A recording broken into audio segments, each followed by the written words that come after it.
Hello dear viewers, I'm George from Ireland. So here I am in Trinity College, Oxford. Not to be confused with Trinity College Dublin or Trinity College Cambridge. So it's right on the high street in Oxford. It's got sort of a prime position, and then behind me is Balliol over the wall, their rival, which is 3 centuries older almost. I knew a chap, the Reverend Bill Sykes, who was at Balliol in the early 60s. You can see their chapel, and he said they used to sing insulting songs to each other over the wall on Saturday night, Gundawali and so on, such japes. So that's a bit of the Trinity MCR. I was there, so Easter 2001. My only time I was ever there with 2 other Irish chaps, the head of the Irish Society, who's also from Cork, from Mallow, and some German postgraduate.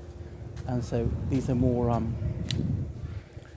Trinity buildings. And look, a flower meadow they've let grow wild. I think it's very pleasing. What think you? Anyway, this was founded in 1555, although almost none of the buildings are original. This is a late 19th century building here. He used to come for ALCA meetings almost all the time as an Oxford University Conservative Association. Those are 19th century ones, and there's even some 21st century ones, as we shall see. Founded by Sir Thomas Pope, who came from a landowning family in Banbury, which is just north of Oxford. He's the only old Etonian to found any college at Oxford University. And then you'll see some of the late 20th century stuff, which is rather ugly. What do you think? Now, why did he found this college? Well, he was a Catholic and he wanted to bring back Catholicism. So he founded it in that very brief 5-year reign of Mary Tudor, when she restored Catholicism as the state religion of England. There had been a Benedictine monastery here called Durham Monastery, but it was closed down during the dissolution of monasteries in the 1530s under Thomas Cromwell, the great uncle of Oliver Cromwell. It was Lord Chancellor for a while, Thomas Cromwell. So the monks were all laicized, sent away, but the buildings were still here. And then so Thomas Pope, he purchased that and he turned it into the college, I think for 8 undergraduates initially. Postgraduates didn't really exist till the 20th century. So more of that 19th century building, I think rather fine. What do you think? Do you find it handsome? So is that sandstone? A lot of this local buttery coloured stone, you find so many things constructed in, particularly in the 19th century. And this is very not vernacular, this brutalist late 20th century abomination. And a bit of the library there with the very long windows to admit the maximum amount of light to permit reading. But as you may know, in this country, windows exist mostly to let in more darkness. And then this has only been built in the last few years. I think it's very fine for 21st century. You know, it's almost attractive. On the plain side, boxy, just got a few features to make it not quite completely plain. And I'm glad they've let a little bit of green space, even though you're not allowed to walk into it. Okay, so like a cafeteria. And look at this water feature. Pleasing here to hear the little rivulet trickling by. And then the chairs, they've got the names of who paid for them, donated old members as in people at the college a long time ago, and the year he or she matriculated. Well, it didn't take women till the late 1970s, Trinity, and you see it's hoary enough to have ivy growing on its reverend buildings. What else? So famous people who've attended here. Well, of course, His Gracious Majesty, the King of the Belgians, Philippe. Okay, I remember he also King of the Belgians, not of Belgium. And relevant to the United States would be Lord North, uncharitably known as Blubbery North when he was at Eton. He was actually the Earl of Guildford whilst he was Prime Minister, but always known as Lord North, the courtesy title he'd held during the lifetime of his father. But he was famously Prime Minister during the time of the American Revolution, a tragicomical figure who kept pleading with George III to relieve him of his post, and George III would not permit him to resign as Prime Minister. In those days, one couldn't simply leave a job. You required permission. If you left a job without permission, that was a criminal matter on behalf of the employee, not on behalf of the... but obviously you could be dismissed. Any breach of contract by the employer was a civil matter, not a criminal matter. So yeah, more of Trinity, bits of Trinity people very rarely go to. So you can see they've got actually substantial grounds. And I'm told in the late 19th century they actually used them for sports. They've got some sports ground a bit further away. So that's it. And over that wall, that's the back of the new Bodleian Library, the Western Library, as it's known these days. And there's Wadham College over there, named after the couple who founded it. I think the only couple which are husband and wife are held to be joint founder and foundress. Anyway, so Sir Thomas Pope, he also wanted people to pray for the repose of his soul after his decease. He had 3 wives, not all at the same time. No divorce in those days, but he outlived them all. And then there were no surviving children. So he's buried in the chapel, as we shall see. He's the only founder of Oxford College to be buried in his chapel. What else? Coming up to the Stuart gates, and these will be reopened at the Stuart Restoration. Well, that is a joke. I know, not the most hilarious one, because it's not actually a gate, it's just a fence. So it can't be opened, the Stuarts ain't ever coming back. Okay, so this is the main garden, but as you'll see, it's mostly just a lawn, yeah? So you'll get some idea of the dimensions of the place. It's very fine. Okay, and there's Parks Road over there. Well, when I turn around, you'll see Parks Road. So, yeah, what a lovely spot. Placidity, hey? Some natural beauty. And over the wall that way is St John's College, Collegium Johanni Baptisti, which has got probably the biggest grounds in the city centre. I remember being at a garden party in the summer of 2000 over there, just sporting on the lawn one summer's evening. Those were the days, how carefree. But anyway, yeah, the hall is in the dining room that's being undergoing substantial renovation. The older ones, they built this temporary building in the garden which I'll walk by in a moment, is due to be dismantled next year. And look, they've got these various chairs where you can take it easy on the greensward. Ooh, I hear the birds cooing in the arbour beyond. Anyway, yonder, that is that temporary kitchen dining room building which will be taken down. So we're going to be coming up to the garden quad, or quadrangle. So these courtyards are always known as quadrangle, quad for short, except this quad's only got 3 sides, so with some delightful Oxford illogicality. So every college has got a head of house, and the title of the head of house varies from college to college, as in president, provost, rector, warden, dean, master. In my one it's master. Here it's president. So generically it's head of house, because as I say, different colleges have got different titles for the boss. Anyway, over that wall, that is the president's garden. And in the old days, Oxford dons had to be ordained priests, and they were not permitted to marry. All that changed in 1871. So most dons were not allowed to marry, but their head of house was. So he would live there with his good wife, and they'd fill it with their brood.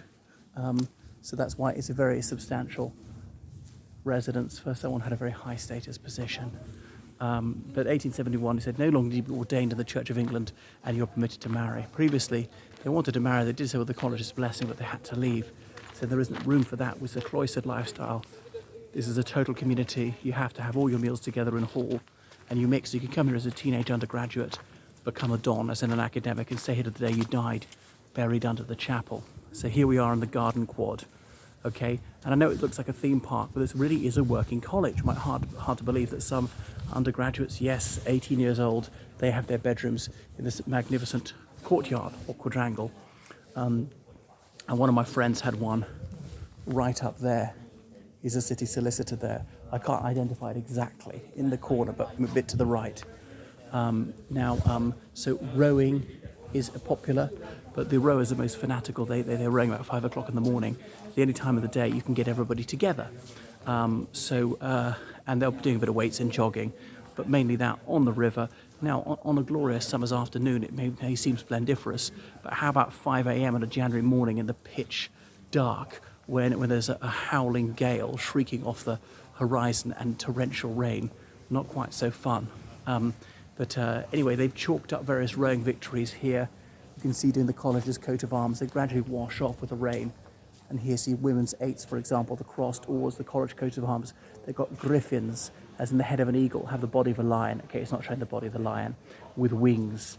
Okay, women's first 8, as in the best 8 rowers amongst the ladies.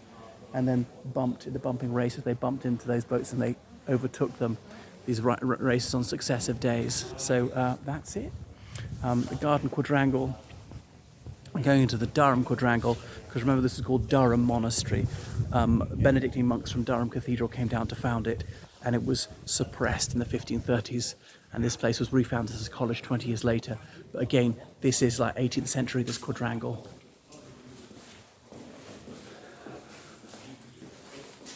And here we are in Durham quadrangle. Okay, behind me is the hall, in dining room. We can't go in. There's Sir Thomas Pope up there, in effigy, founder of the college. And so a bit of this is original, the hall and so on is from 16th century or earlier. And the college was founded around this, expanded to like over 500 students, but only about half of them live on the main site. So Trinity owns buildings around the city. For the second and subsequent years they can live out. Of course, you're free to rent privately or even buy your own house, but rents in Oxford are sky high, so they always have to take the subsidised college accommodation. There's also family accommodation if you arrive here with your spouse and children. Meeting a postgraduate the other day who has a 3-year-old daughter. Okay, so that's it. Some of the original buildings. Everything else is a bit later. Anyway, so they teach almost all subjects here. Feeling they don't do English. They certainly do classics, history. So come into the chapel, which is not original. This was rebuilt substantially. Okay. There was a chapel from 1410 from the Benedictine monks. You're going to see a chapel from 1691 because the original one wasn't big enough. So the guy, Ralph Balthurst, was in charge at the time when this was built. It took them 3 years to complete. Anyway, let's have a look in here with magnificent artwork. Look at that oil painting, hey? The black and white tile pattern on the floor, which is so typical of the Church of England. So it's an Anglican college, but you can be of any religious denomination or none and come here. Since 1871, the University Test Act, there was no discrimination. So it could easily seat 100 people. And obviously also when they founded it, attendance at the chapel was compulsory. See the organ up there, the choir would be up there. Okay, and I'll turn around, give you a view of the altar, 2 candles. Church of England always has 2 candles. Catholic Church, we always have 6. And then look at that. What do you call this work? I forget what you call it. Plaster work with little cherubs and grapes and leaf patterns and so on. So magnificent handiwork. Now we'll come to have a look at where the mortal remains of Sir Thomas Pope and his wife Elizabeth are buried. Usually he doesn't move. Usually. Okay, there they are, resting for all eternity. And look, what's this about? The dragon at his feet. And there's another creature, is it a dog, beside his wife's feet? Okay, now then it's always worth looking at the ceiling in Oxford. Take a look at that. It's the heavenly scene of Assumption into heaven. And there you can see the dove representing the Holy Spirit. And as I could say, you could say here the day you died. And where is it? Yeah, it's got inscriptions there for some of the dons. They were buried under the floor. Right. So yeah, you never have to come to the chapel in all your years here. Some people come here every Sunday, and that's it. And then we've got the stained glass windows, coats of arms of various donors, distinguished old members. But these are late 19th century, the stained glass windows. So that is a bit of Trinity College Chapel. Head out again. And one day we'll be able to go into the hall. What else should I show you, tell you? Oh yes, and William Pitt the Elder was here, the guy after whom Pittsburgh is named, so he was in favour of it. Richard Burton, the explorer, not the actor, was here. So over 600 people, about 50 fellows, so over 150 postgraduates. So most of the newer buildings, well, there's 1883, there's a major expansion under Sir Thomas Jackson. He was the architect, and I'll show you that building. We saw it from one side. The houses on the Broad Street, they're known as the cottages, but they go back to the 17th century. So the President's Lodgings, that is built in 1885. What else should I point out to you? So Yeah, so the Benedictine monks came here. Is there anything else you might want to know? So the old library, 1417, that's now the hall, the one that's being renovated, and that dates to 1417, so that's the oldest bit of the college. So Thomas Pope was a lawyer under Henry VIII. He made a lot of money, somehow survived despite being a Catholic. He was a functionary, he was in the Privy Council, and then he helped to found this college. Yeah, and then the newer hall is from 1618, but I wish we could go in there. It's got obviously high table for the dons. Anything else you'd want to know about it? Not really. So there are portraits when it's open of distinguished old members of the college. And that's about it really. So yeah, it thrived in the 17th century, over 100 years after it was founded. The memorials to people from this college who were killed in the First World War, Second World War, and so on. So there's a new library in 1928, which we passed. So Sir Arthur Norrington, he was head of the college in the 1950s, president. He invented the Norrington table, which ranked the colleges academically based on how many first-class degrees, 2-1s, and so on they get each year. So back out into their main quadrangle, and show you the master's lodgings from this angle. They've had a lot of work going on here for months and months. Here we're outside the chapel again. Okay, see those things, symbolic flames right at the top. And this is 1885, the President's Lodgings by Thomas Jackson. Do you see, wouldn't mind living in there? I bumped into a former president of this college, Sir Michael Beloff, a couple of months ago.